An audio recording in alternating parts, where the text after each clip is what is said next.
Bienvenidos y bienvenidas a Semillas, un podcast del Servicio Jesuita a Migrantes donde queremos sembrar hospitalidad, esperanza y dignidad.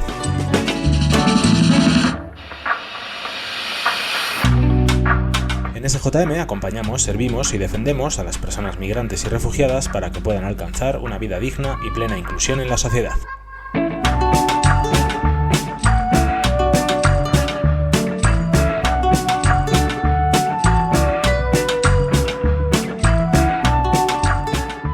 En el episodio número 27 vamos a hablar sobre la reforma del Reglamento de Extranjería, que trae cambios a partir de este mes de mayo para los distintos arraigos, solicitudes de asilo y muchas novedades más. ¡Arrancamos!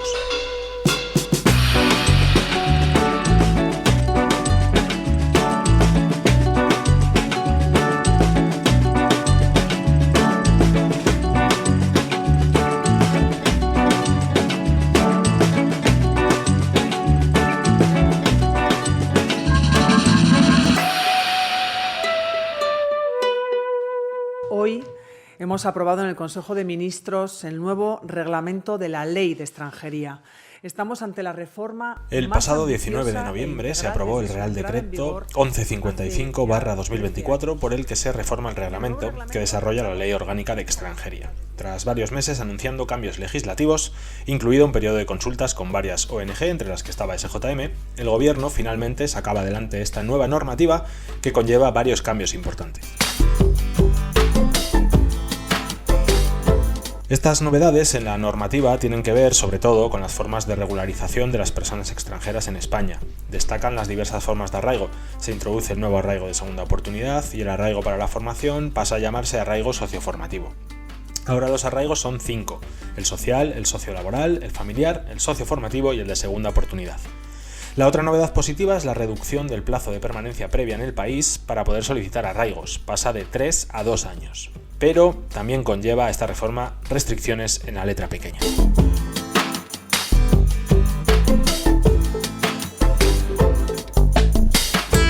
Estas restricciones tienen que ver con la solicitud de protección internacional, conocida comúnmente como solicitud de asilo. Con esta reforma, según la disposición transitoria número 5 del texto normativo, aquellas personas en situación irregular por la denegación de asilo, reuniendo los requisitos que luego vamos a analizar, deberán estar en dicha situación irregular al menos 6 meses antes de poder pedir la autorización de arraigos, siempre que sea durante los 12 meses siguientes a la entrada en vigor de esta reforma.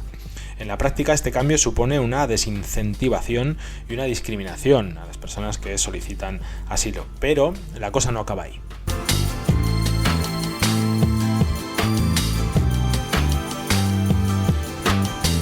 La reforma además incluye una serie de requisitos comunes para solicitar la autorización por arraigo. En ellos se deja claro que la persona no puede ser solicitante de asilo, ni al pedirlo, ni durante la tramitación, pero además se añade que el tiempo de tramitación de esa solicitud de asilo previa no será computable como tiempo de permanencia en España, salvo por lo señalado en la 5ª disposición transitoria que ya hemos visto. Más adelante estudiaremos este requisito y otros con más detalle, además de otras reformas, como la que afecta también a los jóvenes extranjeros extutelados, en profundidad en este capítulo del podcast de Semillas. Pero sin duda esta reforma tiene sus luces y también sus sombras.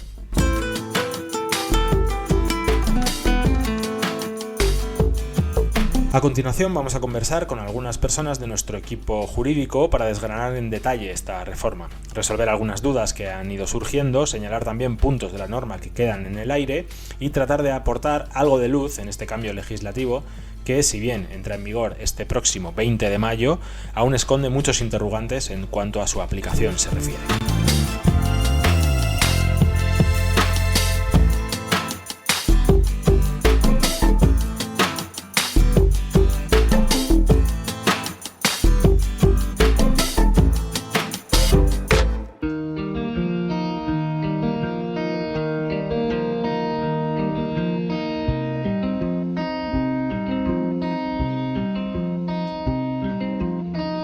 Para analizar en profundidad los cambios en la normativa de extranjería que entran en vigor el próximo 20 de mayo, contamos hoy en Semillas con nuestro abogado Javier Moreno Gómez, responsable del área jurídica de SJM. Muchas gracias por acercarte a Semillas, Javi.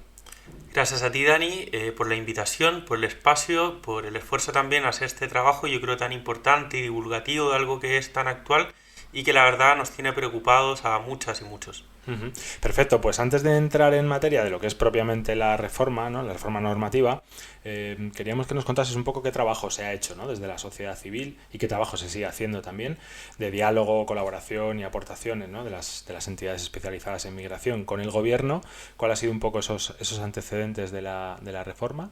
Yo creo que es importante la pregunta porque realmente el trabajo que se viene haciendo data ya de hace algunos años, por lo menos desde el 2020, incluso antes de que entrara yo a trabajar acá, recuerdo que había bastante trabajo previo de colaboración con las autoridades para, bueno, hacer una ley que fuera participativa, que fuera transparente, que involucrara también, bueno, pues actrices, actores claves de la sociedad civil, y eso también generó un grupo de trabajo que comenzó con las propias ONGs, con las propias entidades, y que ya venían haciendo un trabajo en red, pues eso, al menos desde el año 2020. Entonces, yo creo que es importante la pregunta porque también data un poco del trabajo previo que se había hecho durante al menos 4 años antes de llegar al momento en el que estamos y que había sido clave, porque cierto es que en este tipo de cosas una mirada es la mirada institucional con sus, bueno, pues con sus ventajas y sus limitaciones, y la otra es la de la sociedad civil y otra es también, ¿no? de las partes del tercer sector. Entonces yo creo que era rico porque contaba un poco con los tres elementos en ese entonces. Y ahora, si te parece, vamos un poco más a esa parte, ¿no? Una vez que ya se aprueba la normativa en el pasado mes de noviembre, aunque no entra en vigor hasta este próximo 20 de mayo, así a grandes rasgos, a rasgos generales, ¿cuáles son las principales novedades de esta reforma? Igual puede ser útil, bueno, pues explicar que el Real Decreto, este es el Real Decreto de Extranjería, desarrolla la ley orgánica, que es una ley que para modificarla haría falta mucho consenso, cuestión que ahora ya sabemos es complicada. El Real Decreto lo único que hace es desarrollar, bueno, pues lo que la ley dice respecto a cómo, en este caso, las personas pueden acceder a regularizarse, regula más cuestiones. Pero aquí yo creo lo fundamental es, y los cambios más novedosos tienen que ver con el arraigo, ¿no? Con la figura del arraigo y con algunas limitaciones que ya veremos respecto a los solicitantes de protección internacional. Las principales novedades tienen que ver con, de alguna forma, acortar los plazos, ¿vale? Salirse del esquema en el que veníamos, que eran 3 modalidades de arraigo, ahora se amplían a 5, ¿vale? Y se quita el arraigo laboral, que había sido una vía de regularización para muchas personas, y en vez del arraigo laboral y el arraigo social, que era otra vía de regularización, bueno, pues existen 5 nuevas modalidades: el arraigo de segunda oportunidad, el arraigo sociolaboral, el arraigo social, el arraigo socioformativo y el arraigo familiar. Yo creo que las más novedosas, bueno, pues incluyen la posibilidad de tener un contrato de trabajo que no sea jornada completa, sea media jornada, con el salario proporcional, incluso con más de un empleador, la figura que ahora se llama, bueno, pues arraigo sociolaboral. ¿Vale? Esto, bueno, pues facilita, no es siempre fácil, ¿no? Tener acceso a un empleador, a tener acceso a una oferta de contrato de trabajo, y en este caso, digamos que además de acortar los años, antes eran 3, ahora son 2, flexibiliza un poco este requisito. El arraigo socioformativo, que es el actual arraigo formativo, permite que a la vez que te estás formando, que era un problema, ¿no? Que veíamos en muchas situaciones, puedas también trabajar. Entonces, es verdad que la realidad de muchas personas, ¿no? Que están en situación irregular, impide que tú puedas estar trabajando a la vez, o sea, que no puedas dejar de trabajar y únicamente formarte. Recordemos que hay muchas familias, ¿no? Muchas personas con hijas, madres incluso sin apoyos. Bueno, pues esto yo creo que lo facilita. Y por otra parte, el arraigo social deja de ser el arraigo social que hemos venido entendiendo toda la vida para ser un poco un arraigo más residual, ¿vale? Únicamente para casos de personas que no cuenten con una oferta de trabajo, que tampoco quieran formarse, bueno, pues con determinados requisitos, entre ellos contar con apoyo económico y contar con un informe de integración, pueden solicitar este arraigo. El arraigo familiar se queda para personas que, bueno, pues sean pertenecientes a la Unión Europea, ¿vale?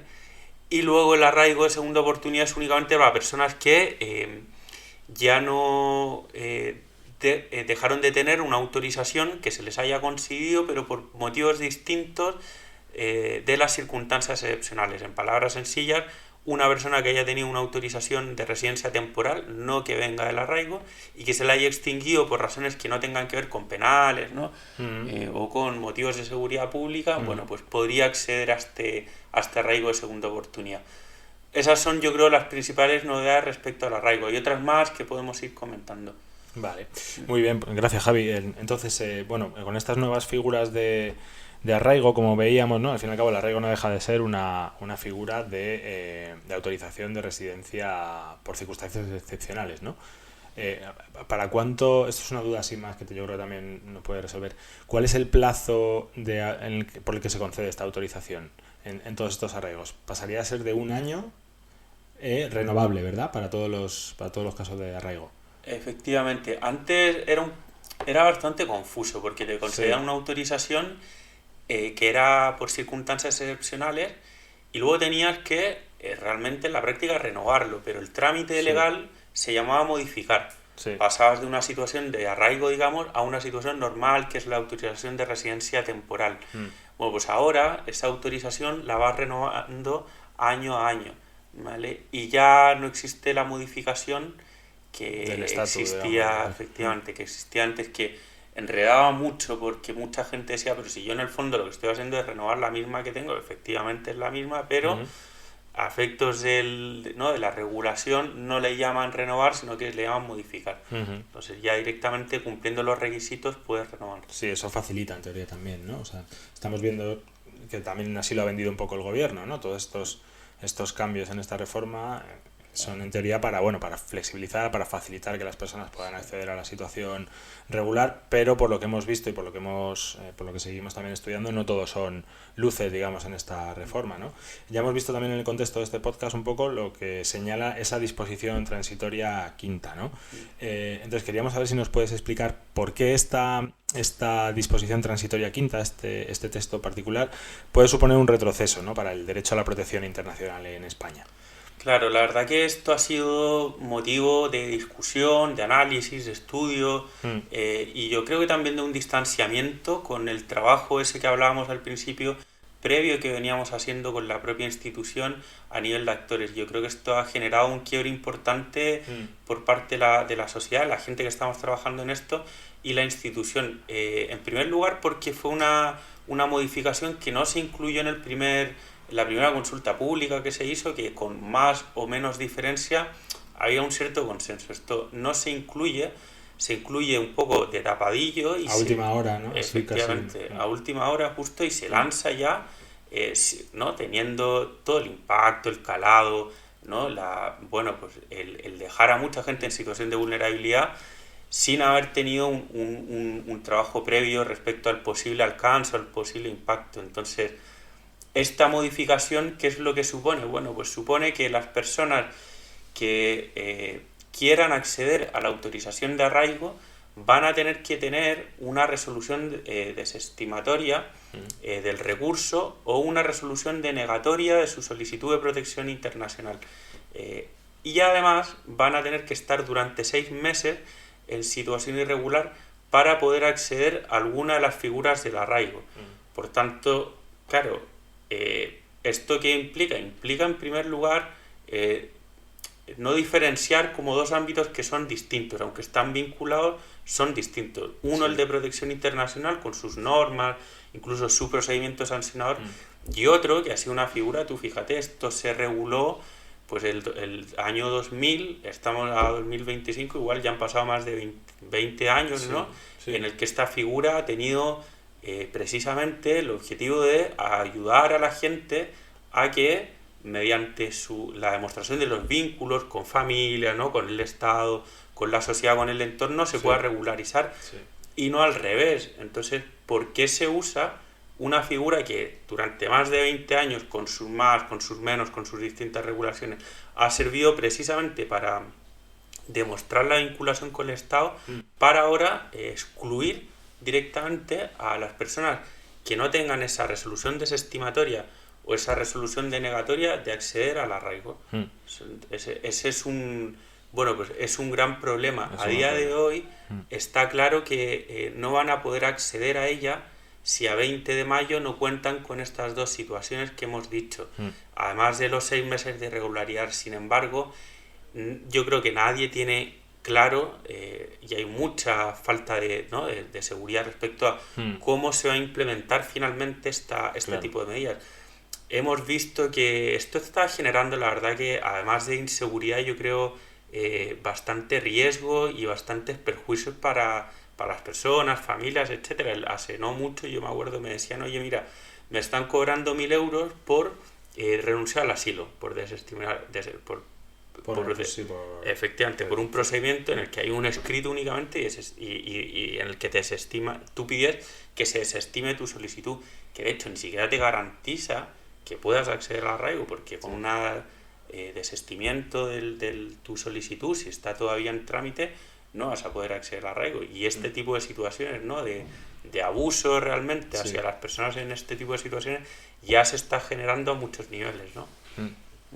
Incluso puede pasar que también, o sea, al fin y al cabo se está poniendo a multitud de casos diferentes de protección internacional, personas susceptibles de necesitar esa protección, se le está poniendo todo en un mismo saco, ¿no?, en una misma bolsa. Es decir, que muchas personas que realmente necesiten protección internacional porque huyan o vengan de situaciones de persecución, de violencia, etcétera, se lo piensen 2 veces antes de solicitar protección internacional con esta normativa, ¿no? Porque sabiendo que en caso de que se denegase tendrían que estar en situación irregular, ¿no?, durante 6 meses al menos, para poder acceder a los arraigos. Eso puede desincentivar un poco también que las personas soliciten protección internacional, que al fin y al cabo es un derecho universal también, ¿no? Sí, exactamente. Es una norma que, justo como bien señalas, desincentiva, deja en situación de bastante inseguridad y yo creo que usa una herramienta que no ha sido destinada para ese fin, que es el arraigo, para intentar controlar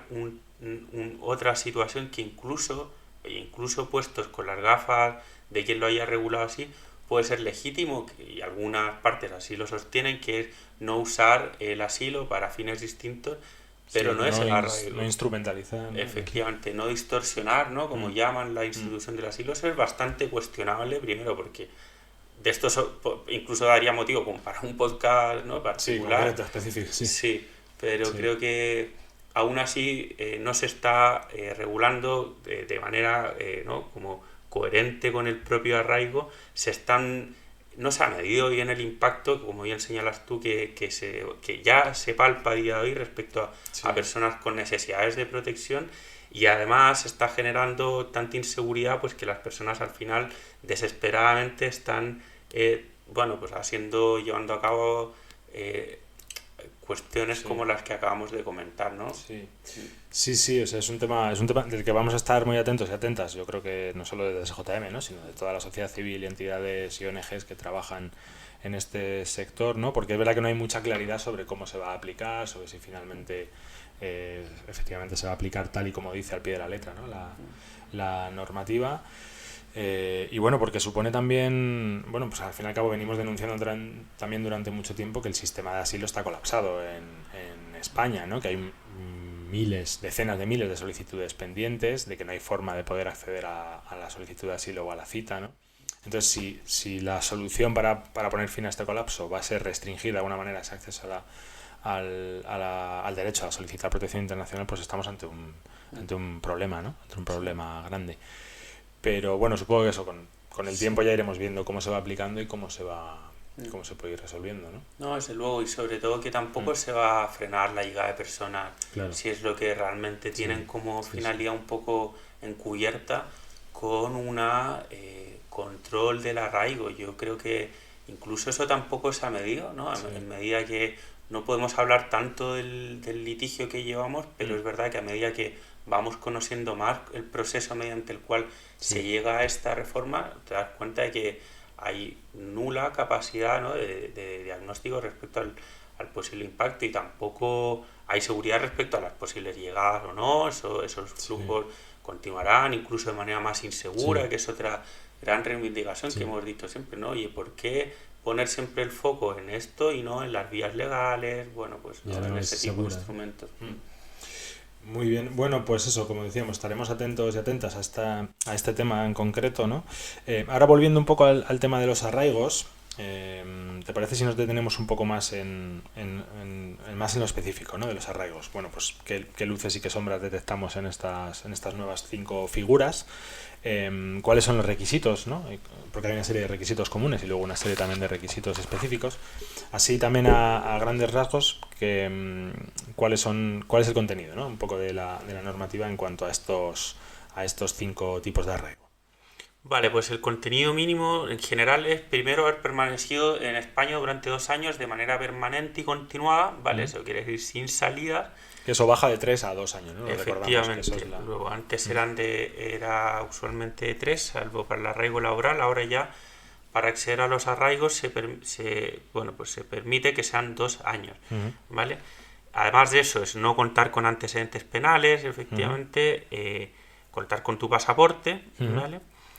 Y salvo para el arraigo familiar, este tiempo de permanencia que hemos hablado no cuenta, es decir, no requiere un periodo de permanencia mínima, ¿vale? Eso en el caso del arraigo familiar. Efectivamente. Vale. Luego, para el arraigo de segunda oportunidad, tal como hemos dicho, la idea es que, o sea, se permite acceder a este tipo de autorización a una persona que haya tenido, ¿vale?, haya ostentado una autorización de residencia por motivos distintos de las circunstancias excepcionales, es decir, del arraigo, ¿vale?, durante los 2 años previos a la solicitud, y esa extinción o ese dejar de tener esa tarjeta no haya sido por motivos que tienen que ver con seguridad pública o antecedentes penales, ¿vale?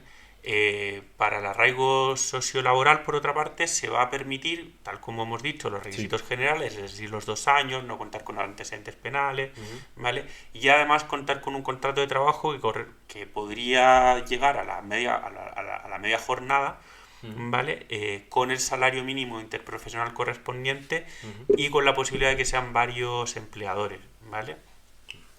Para el arraigo socioformativo, lo mismo, 2 años, no contar con antecedentes penales e inscribirse, ¿vale? Tener un compromiso de matrícula en un curso, ¿vale? Que sea un curso conducente a por ejemplo, un título de formación profesional, alguno de los cursos del SEPE, algún curso de grado medio, ¿vale? Sobre esto yo creo que también es bueno ir poco a poco presentando claridad, porque no todos los cursos sirven, ¿vale? El propio reglamento, en esto de hablar de las sombras, plantea que habrá un registro oficial de universidades y centros públicos en el que los títulos se podrán inscribir allí y se podrá consultar respecto a si el título permite o no solicitar este tipo de arraigo. Sin embargo, eso todavía no se ha hecho y se prevé que se implemente, cuestión de la que tenemos poca claridad. Yo ahí el consejo que doy es verificar si el curso, además de cumplir con los requisitos formales, digamos que ha sido reconocido por el Ministerio, ¿vale? Y además de si cumple con los requisitos. Los cursos del SEPE en general sirven, los cursos de formación profesional, tal como hemos dicho, también sirven, ¿vale?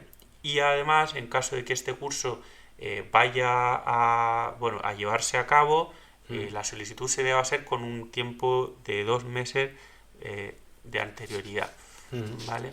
Finalmente, para el arraigo social se permite este tipo de autorizaciones para personas que tengan vínculos familiares con otras personas extranjeras titulares de una autorización de residencia y que justifique disponer de medios económicos que corresponden al 100% del IPREM. Esto suele estar entre los 600, 700 euros al mes, ¿vale? Es decir, no con un español, sino con alguien, por ejemplo tu hermano, que tenga una autorización de residencia, ¿vale? Esto podría servir.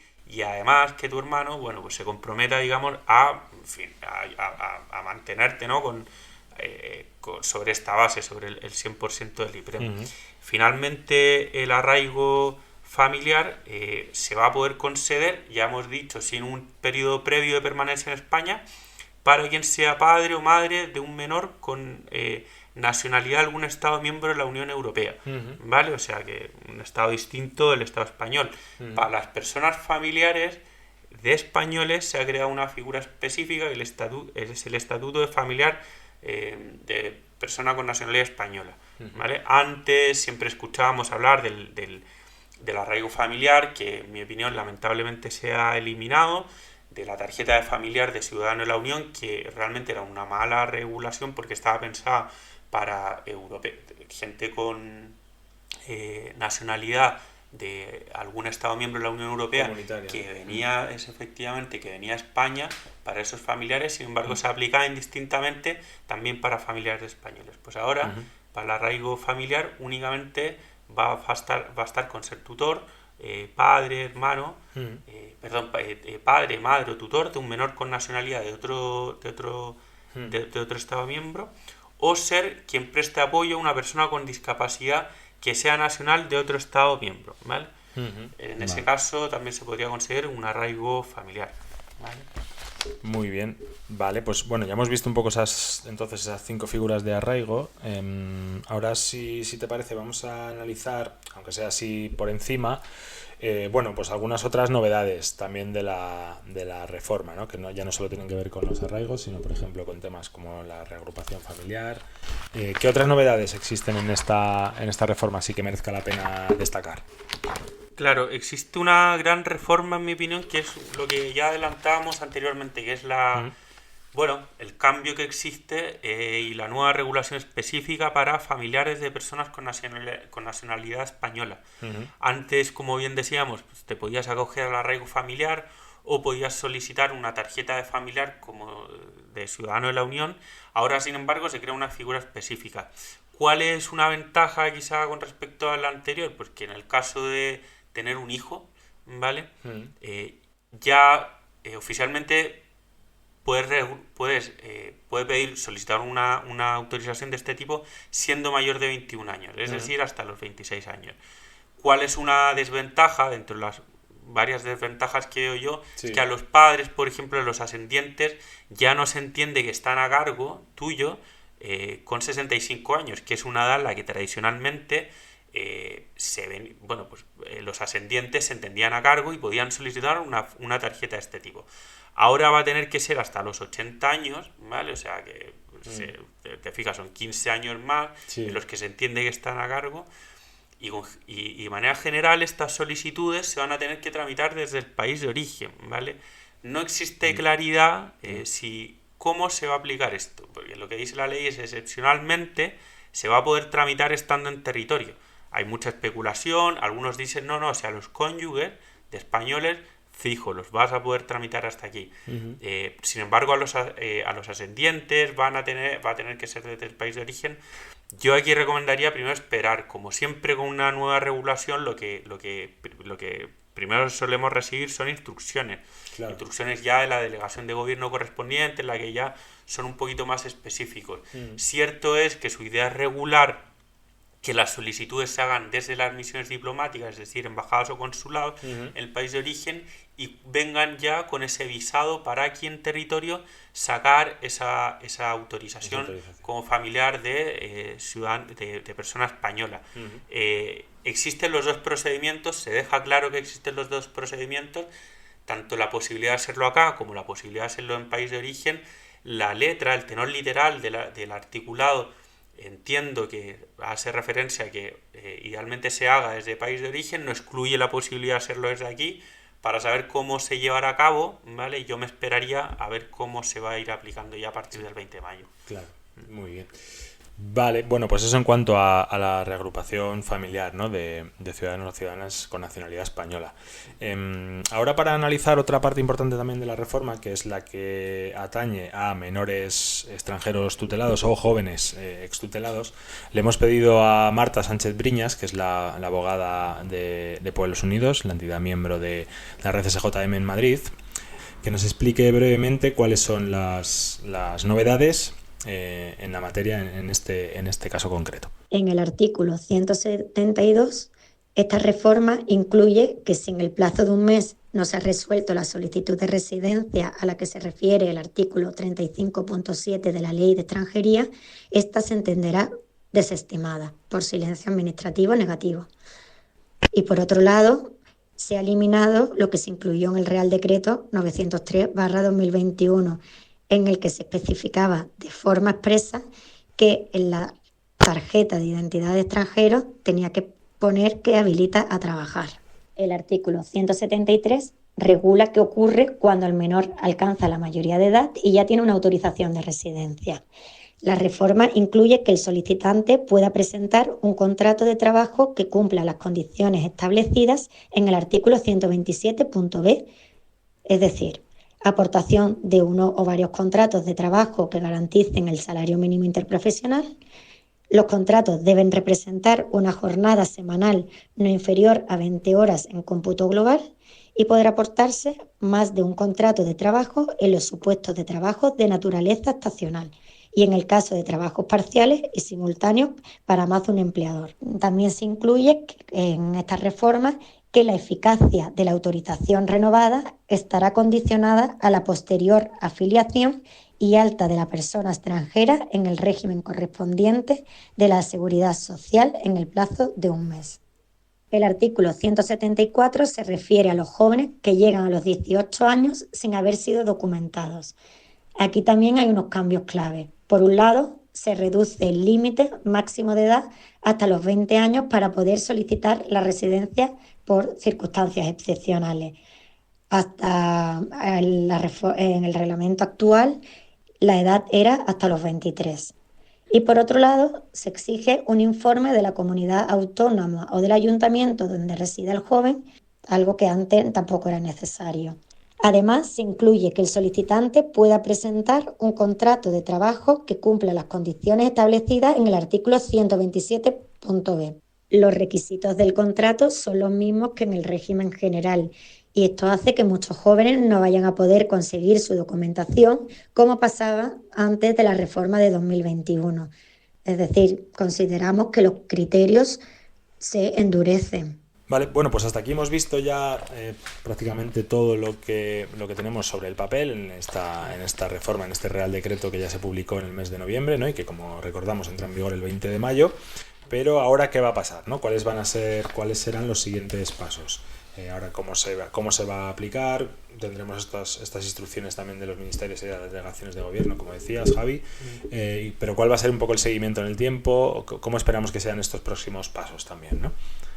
Claro, la aplicación va a ser la siguiente, porque la pregunta puede surgir, ¿no? Es pertinente. ¿Qué pasa con mi expediente si lo tengo ya solicitado? ¿Vale? Por ejemplo, una de las autorizaciones vigentes y resulta que llega el día 20 de mayo y sigue en trámite. Bueno, pues a este expediente se le va a aplicar la ley que estaba en vigor en el momento de la solicitud, salvo tú quieras o pides o lo solicites expresamente.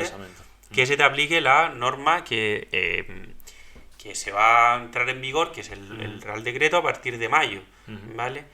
A partir de mayo, evidentemente, las solicitudes que se tramiten ya van a tener en cuenta únicamente la nueva ley, ¿vale? Entonces, como queda poco tiempo, yo ahí recomiendo, bueno, pues tener en cuenta los expedientes que están en trámite, quien quiera que se le aplique, ¿no? Sería interesante quizá en algunos arraigos por formación ver, bueno, pues la posibilidad de aplicar la nueva ley para la autorización de trabajo correspondiente, quizá para arraigos familiares que estén en trámite no resulta nada interesante, bueno, pues va a depender un poco de cada expediente, pero eso como primera cuestión. Luego, como segunda, a ver, yo también creo que es importante señalar que son 263 artículos, es una reforma de calado, a pesar de que estamos muy centrados en la compatibilidad, incompatibilidad, hay detalles que no ha dado tiempo a estudiar bien, no se sabe cómo se va a aplicar, es un documento que ha sido criticado no solo por el contenido, sino porque realmente hay redacciones que son bastante confusas, ¿vale? Y que tienen directamente errores. Entonces, vamos a esperar a partir del 20 de mayo. Lo prudente y lo sensato sería que desde el Ministerio ya se publicaran hojas informativas de manera previa, por lo menos una semana antes, para ir preparándonos. Como esto ha sido una gestión poco deseable desde ese punto de vista, o sea, desde la previsión, no sé si esto llega a ocurrir, ¿vale? Hay mucha incertidumbre todavía, sí, claro.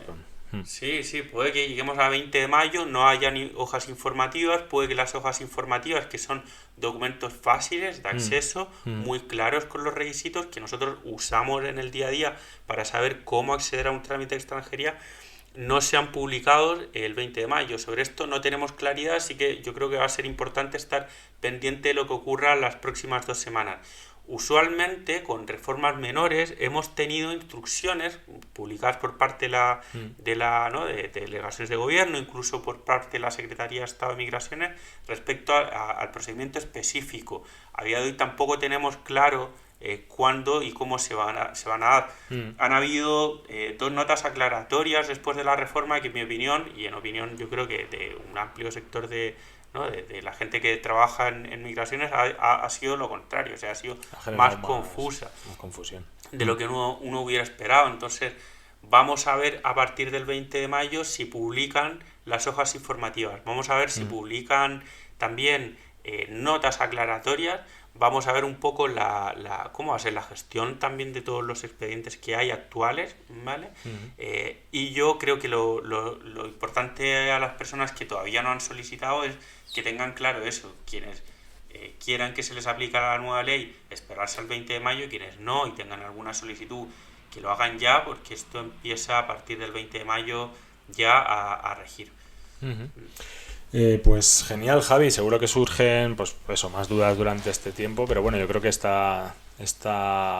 en este episodio hemos intentado poner un poco de luz y explicar un poco cuáles son las novedades de esta reforma y bueno, pues intentar eso, ¿no? Explicar cuáles son estos cambios y cómo van a afectar también a las personas migrantes en sus procesos de regularización.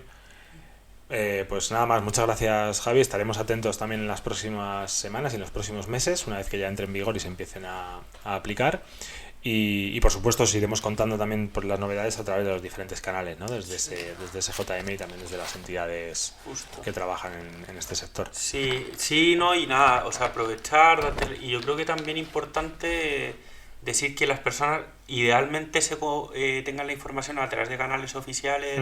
Ya lo vemos, ¿no? Que está habiendo como un boom bastante intenso de información. Y muchas de ellas no es fiable ni... Eso también es importante, ¿no? Acudir a fuentes oficiales, fiables, también para encontrar esa información, claro. Sí. Así que nada, agradecido por el espacio, el tiempo y la entrevista. Nada, muchas gracias a ti, Javi.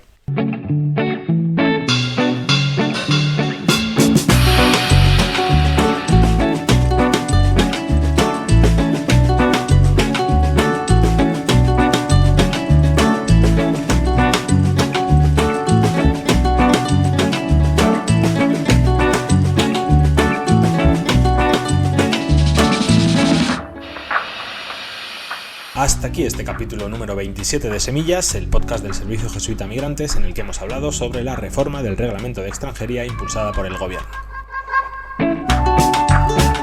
Recuerda que puedes escucharnos en tu plataforma de audio favorita y seguirnos en nuestras redes sociales. Si quieres apoyar nuestra labor, hazte socia, hazte socio o dona en sjm.org/dona. Te esperamos en el próximo episodio. ¡Hasta pronto!